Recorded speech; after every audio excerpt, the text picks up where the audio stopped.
And what was your branch of service? U.S. Army. And what was your highest rank? Specialist 4. And can you tell me, when you went in the Army, were you enlisted or were you drafted? I enlisted. You enlisted. So can you just tell me a little bit how you made that choice, as to what branch, why did you enlist? Well, my brother was already in the service. He was already in the Army. And I had several friends from high school that had joined up, 1 in the Marines and 4 in the Army. And felt like the country needed me, and I signed up. And what year was that? That was in 1968, July of 68. Okay, so Vietnam was pretty well going. It was. It was before the Tet Offensive of 1968, but there was a lot going on. Okay.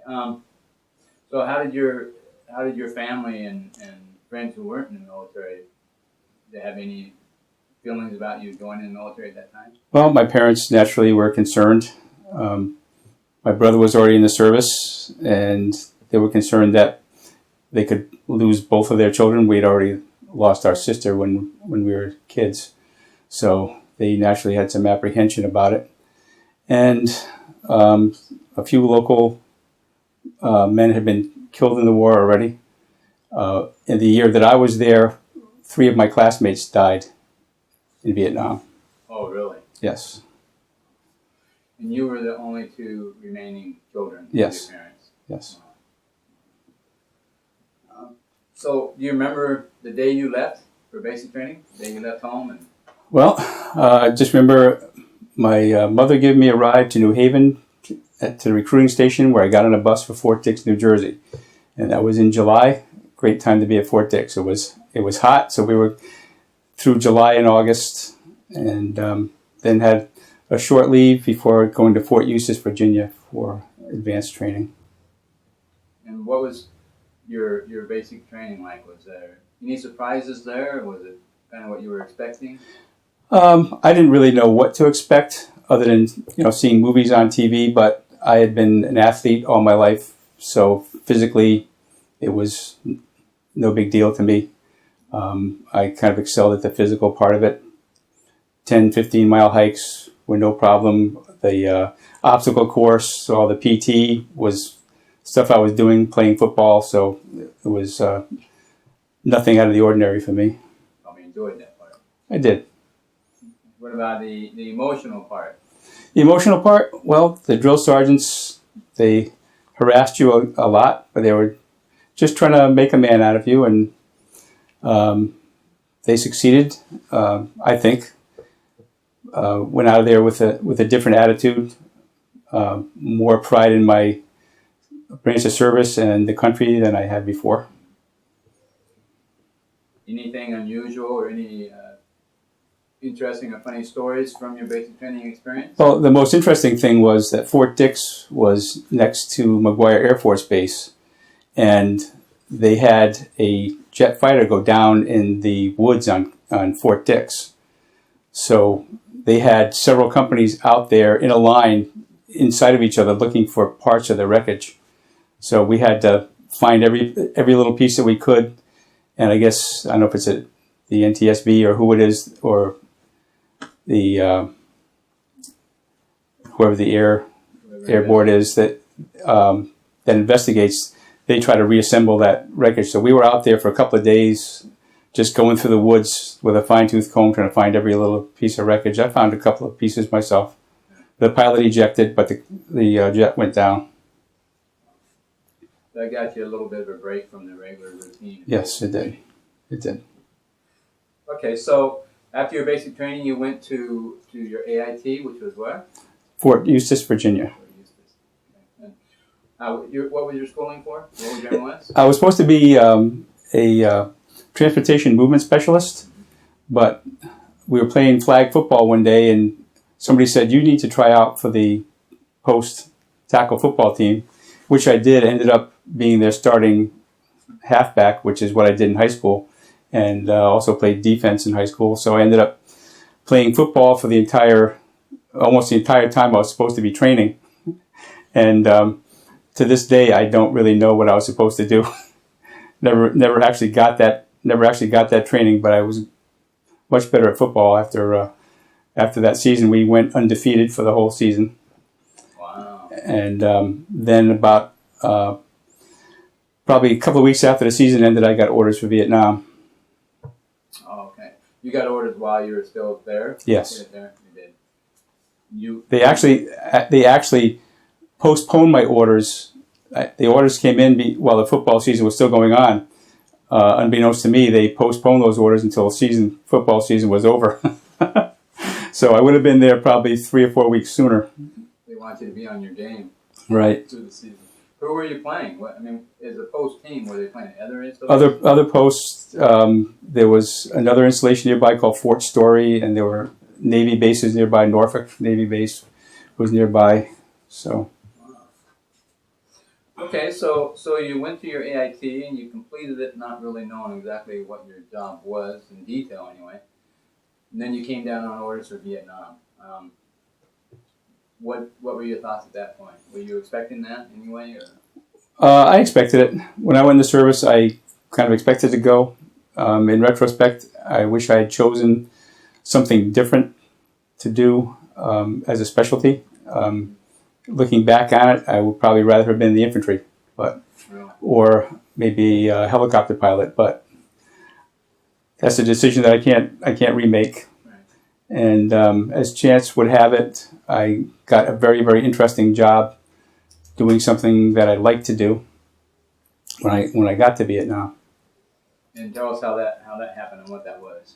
Well, the night we arrived in Vietnam, the Bien Hoa Air Base was under attack, and we circled for a long time before we could land.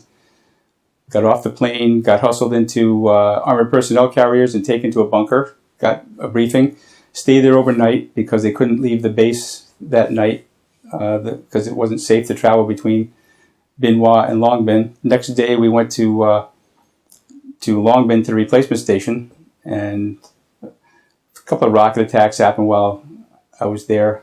And at this point, you're a little apprehensive because you don't even have a weapon yet. They told you where the armory is, and they said, if we're getting overrun, assemble here, we'll give you weapons. But so just to pass the time, I was waiting for orders, and I had been an artist since I was a kid, and I was sketching in a sketchbook, and the staff sergeant was looking over my shoulder, watching me draw, and he said, don't go anywhere. And I said, I don't have anywhere to go. He went and made a phone call and came back and said, we're looking for an artist. Do you want the job? I said, sure. He went back and got orders cut. Next thing I know, I'm assigned to 4th Transportation Command headquarters in Saigon with the job of being an artist. And started having field assignments and found out that sketching in the field is virtually impossible. So I started taking photographs to draw from.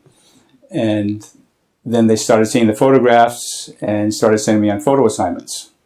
So I ended up just by happenstance to get a job as an artist, which was fortunate because I didn't know how to be a transportation movement specialist. And I was probably going to be assigned to Cat Lai, where they offloaded ammunition, which is not the place where I really wanted to be. So high priority target for the enemy, right? Getting the artist job was a blessing. So it must have been quite a wake-up call when you landed. It was. It was. This is the real thing. The thing that I will never forget, the moment I'll never forget, is when they opened the door of the plane, and you're in an air-conditioned plane. It's about 70 degrees, and it's dry and cool, and it was probably 2 o'clock in the morning when we landed.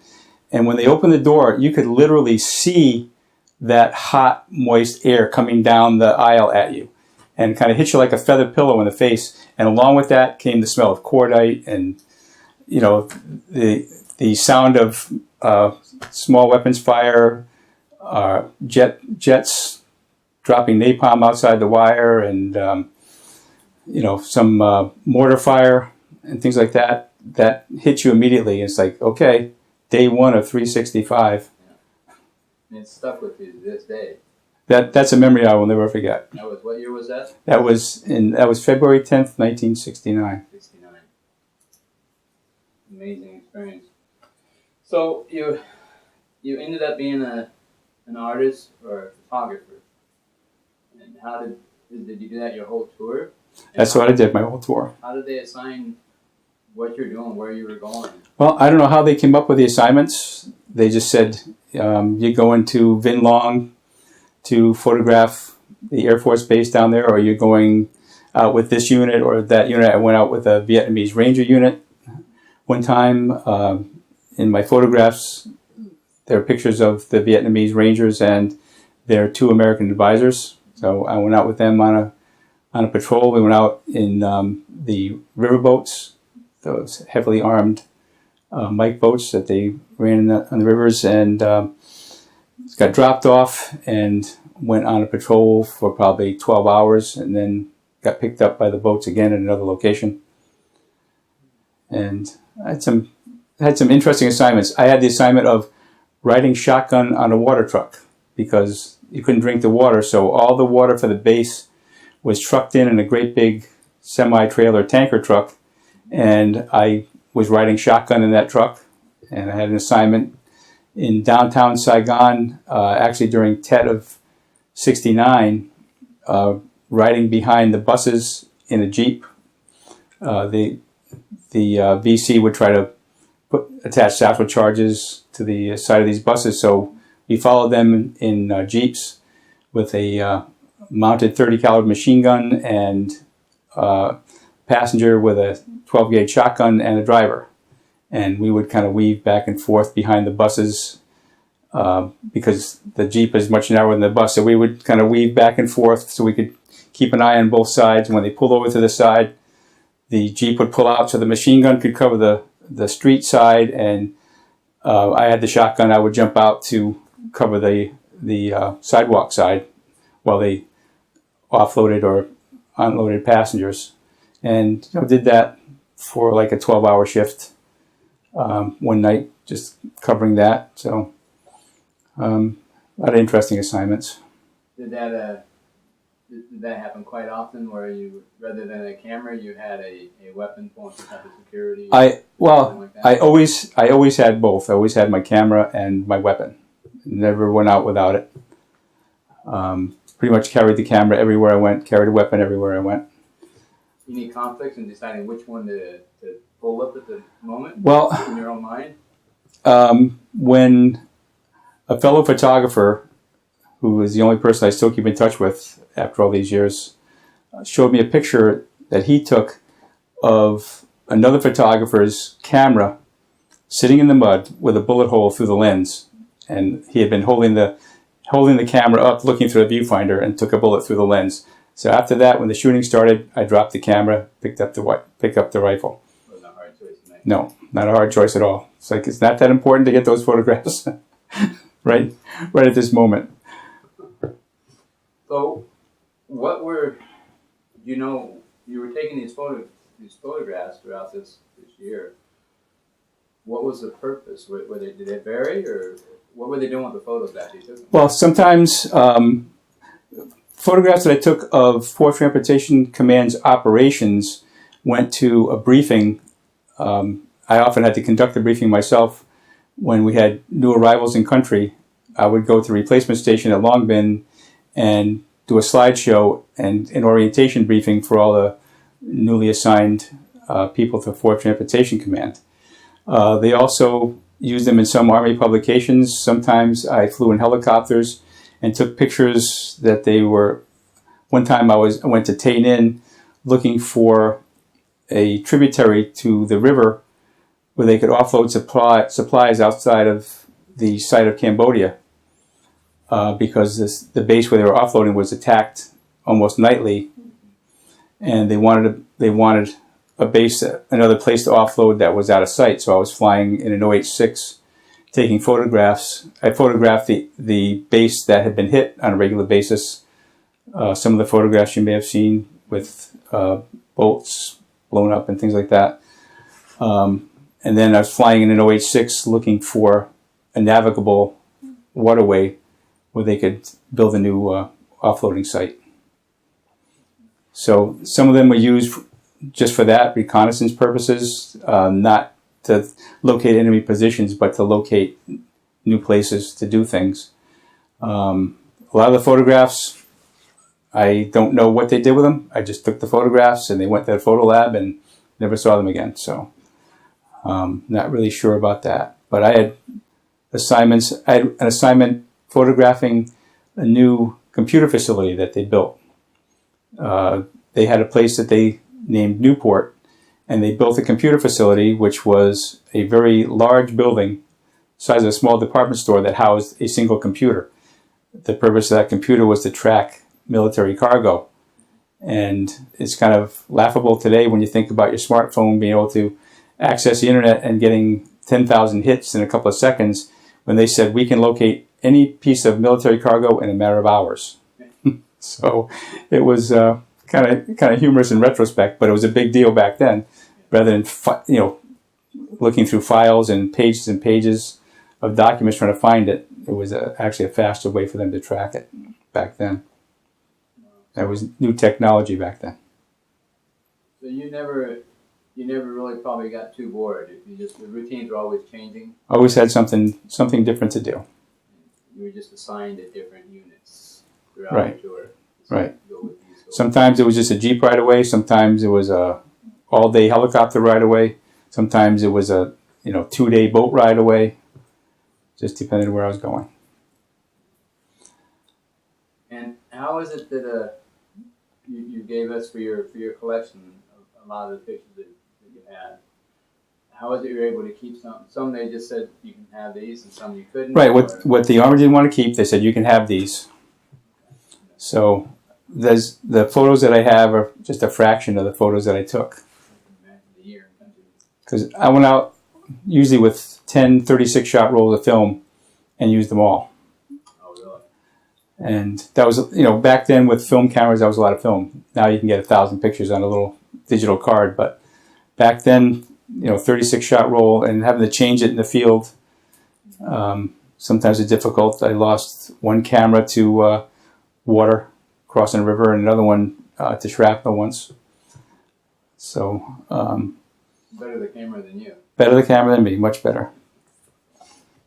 So as far as your drawing, did you do much more? I mean, other than imagine you did it on your own, but did they have you do any more drawing later on while you were there? Or I was doing a lot of drawings while I was there. A lot of the photographs I took were for use to do oil paintings, and most of the pencil sketches and ink drawings that I have were used to do oil paintings while I was there. And I happen to know that at least one was given as a gift to the 4th Transportation Command commander, who had been promoted to Brigadier General and was being sent to the Pentagon.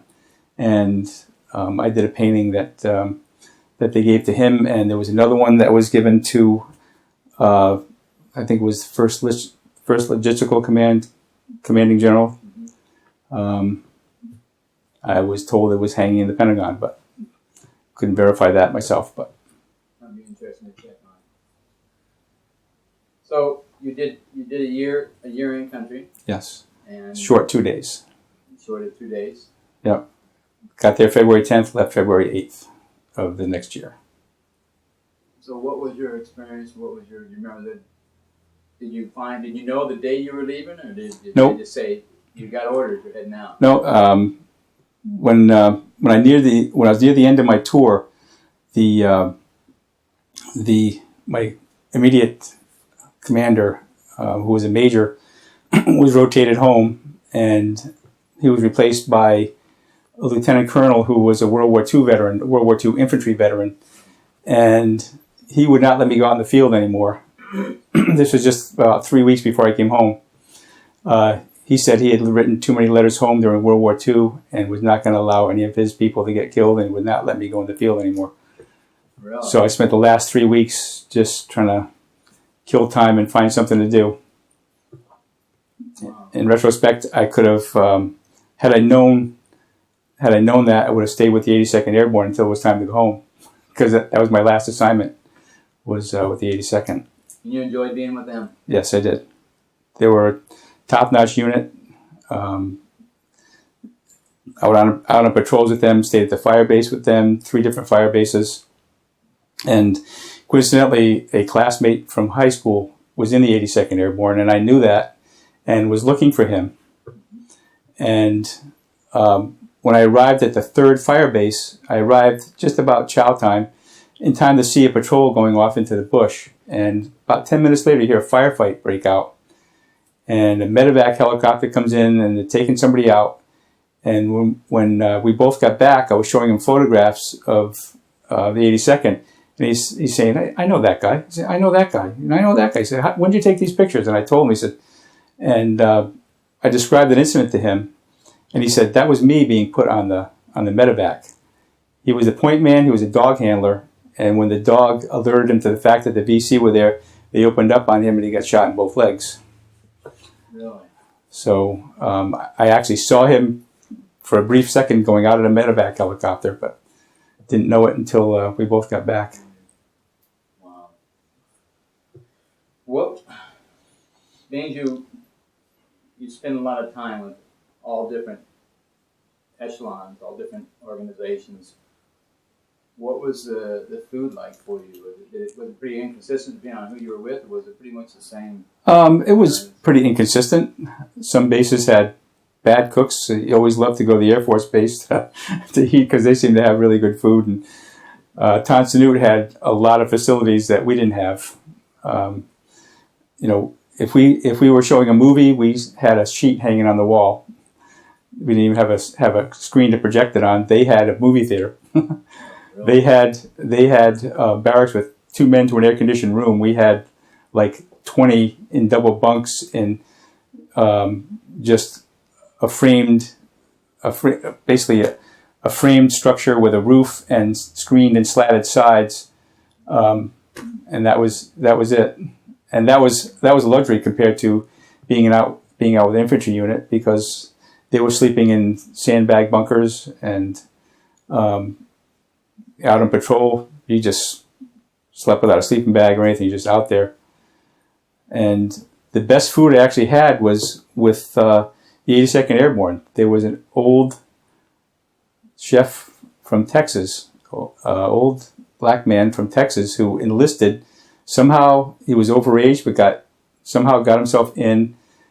Said he wanted to cook for the troops, and in a little field kitchen, with the little field stove sitting on a 55-gallon drum, this guy cooked gourmet meals in a tent. And I hated to leave that base because the food was so good. Other than that, a lot of bases you'd rather eat the sea rations than eat the food that they cooked. But it was inconsistent. Navy had good food. Air Force had good food. Army, not so much, except for the 82nd. So you finished up your tour. Do you remember actually lifting them out and leaving country? Oh yeah, I took a photograph. My last photograph was walking toward the plane that I was flying home on. So it was a relief to get back. But when I got back, you kind of missed the adrenaline rush. But going back to the 82nd Airborne, you asked if there were any interesting things that happened. Yes. One night we were out on patrol, and we were out there overnight, and it was during the monsoon season, and it was pouring down rain. And we were a few clicks out from the fire base, and they got a fire mission in the middle of the night. And the rounds were traveling directly over us to the target, but they were exploding in midair over us. And there was shrapnel raining down all over us. And thankfully, nobody got hit, but they got on the radio to stop them from firing. Because I guess they had desensitizing caps that they could put on so the rain wouldn't set them off in midair. Mm-hmm. But they would bury themselves in the mud at the other end without exploding. And I did have one encounter where I found a booby trap. That was a booby-trapped 105, unexploded 105 round when I was out with the Vietnamese Ranger unit. So they would take those and put them to use if they didn't explode. So it was kind of a damned if you do, damned if you don't. They lose some of their rounds to the rain en route to the target. And it was fine if we didn't happen to be directly in line with the target. But that night we just happened to be. Yeah, it's not a good experience, would it be? It got loud all of a sudden. Wow. So you left country, you headed home. Where did you go? Were you ETSing or leaving the military at that time? No, or did you go to another post? I was assigned to Fort Dix, New Jersey, and then I had a short stint at temporary duty at Indiantown Gap, Pennsylvania, and then back to Fort Dix. And what was the purpose for that? Well, something that didn't sit well with me. It was support for the National Guard and Reserves, and unlike today, they weren't getting deployed. So I felt like, you know, these guys joined the reserves and the National Guard to hide from having to go over. And since I had just come back, I wasn't pleased about doing duty to help out the National Guard, and we're doing the menial duties. We're doing KP for them. We're doing mowing lawns, stuff like that. That did not make me happy. No, that sounds a little. And when you came back, what did you have a job? Were you still doing photography, or were you? I did that for a while for Post newspaper, but I was also, since I was a transportation MOS, I was driving trucks all around the state of New Jersey for people who were ETSing, bringing their household goods to their houses for them. Oh, really? And I also often would be in the honor guard for funerals for men who have been killed over there, and I felt that was quite an honor, but difficult, very difficult. So how long were you in stateside before you actually ETS? About 6 months. Oh, just 6 months, Mm-hmm. and then you ETS normal. So what was your homecoming like with your family and so on? Or did you see them probably when you came back? I saw them when I came back. It was very interesting. It was a radical change for me when I came home because it was probably 125 degrees in Vietnam the day I left. And when I got to Hartford, Connecticut, it was 15 below zero. So the temperature change was a little hard to take. To this day, I don't like cold weather. No. I used to love to be out in the snow, and I used to love the cold, but not so much anymore. So what did you do after you got out of the military? Where did your life go from there? Well, I started, I had a lot of friends who worked in construction, and I started some construction jobs, and then Electric Boat had, let's pause that. So I doing some construction jobs, and then Electric Boat, if you're familiar with Electric Boat, they build submarines. Mm-hmm. And I had worked at Electric Boat before enlisting in the Army. I actually had a defense deferred job that I left to go in the service. Oh, really? But I had drafting in high school and liked it. And they were offering a free drafting course for Vietnam veterans. And they said that they would hire you if you passed the course, but you didn't have to accept the job. The course was free. So I took the course and got a job as a piping draftsman, and used my GI Bill to do an apprenticeship for piping drafting, and that got me a couple $100 a month more income. So I stayed there for 4.5 years and then moved on to other jobs, and all in the design and drafting field, except for a short time I had a scholarship to Lyme Academy of Fine Arts, and I was studying there, and during that time my wife got pregnant and I had to leave that school to get a full-time job again so I'd have some medical benefits, and worked for a short time for a weekly newspaper doing artwork, photography, and page layout, which was closest to the job I had in the Army. But then basically went back to doing drafting and design. I've been doing that ever since, and I've been self-employed for 23 years doing drafting and design. I do piping design, HVAC, and electrical drawings for hospitals, schools, major facilities. I've worked on most of the major hospitals in Connecticut, most of the colleges in Connecticut, including Yale University and UConn, and many of the local elementary schools, high schools, and a lot of assisted living facilities and things like that.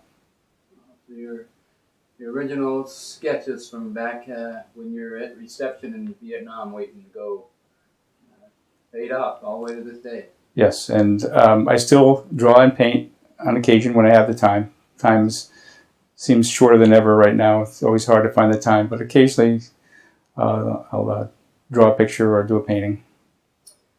And I still do photography all the time. You do? Yes. Awesome. Art, how do you feel your military experience shaped what you become, the way you are today, what your life has been since you got out? Do you think they have any impact? Or? Well, I think that it certainly made me more of a patriot than ever. My love of country has never diminished. I've been in the VFW for several years, commander of the rifle squad in the local VFW post. And the experience in Vietnam has kind of made me look at life a lot differently. I think I place different value on things for having seen what can be lost. And certainly when things happen, things that most people say are too tough to take, I say that's really no big deal. Because being in that situation, what comes at you here is really not that difficult by comparison. So I think that it made me stronger and made me smarter. I think that what I learned over there, what I learned in training, because the training over there, the most important training I think I had, other than marksmanship, was booby trap training. Because we had some specialized training for Vietnam before going over. And they showed us all kinds of booby traps. And one thing they said was, if something doesn't feel right, if something's out of the ordinary, stop and check it out. And there was one time when I was out on a patrol and I was walking down this trail, kind of overgrown on both sides, kind of through an overgrown old rice paddy. And two guys ahead of me stepped over this hump in the trail. It appeared to be there for no reason.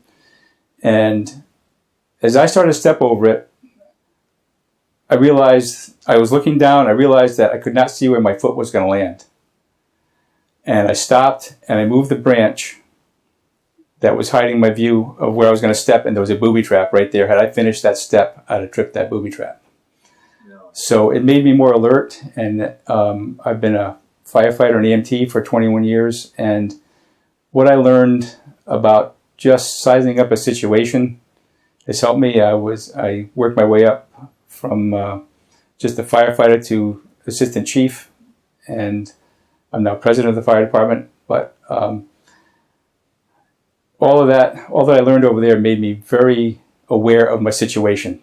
Situational awareness is key, and it has kept me safe and kept other people safe, because I spent probably 4 years as safety officer and looking for every bit of danger, and I think that Vietnam experience prepared me very well for that. And I still am very alert for what doesn't belong there or what could possibly go wrong. And it also, the fact that I was in Vietnam, I think, was important to my family. My son was a Marine, and he did a tour in Iraq in 2005 with the Marine Infantry Unit, and then went to sniper school and scout sniper school and did a tour in Afghanistan as a scout sniper. So I think that the military history of the family, our military history goes back to at least the Civil War in my family. And all my uncles served in World War II. I had 6 uncles who served in World War II. My father, unfortunately, could not serve because he had polio when he was 12, so he was 4F, but all of his brothers served. And so I think we have continued the military tradition for one more generation. Nice. Well, Art, is there anything that you would like to add that we've not covered yet in this interview? Well, I think we covered quite a bit. It's an experience that I wouldn't trade for anything. As hard as it may have been, I value the experience, and I would go back in a heartbeat if I was called upon to go. If they came to me right now and said, we need you in Iraq or Afghanistan, I wouldn't hesitate to go. My wife would certainly object, but I would go. And I would do anything that I can to defend this country. Awesome. Well, I want to thank you for your service, and I want to thank you for allowing us to interrupt your day to do this interview. It was my pleasure.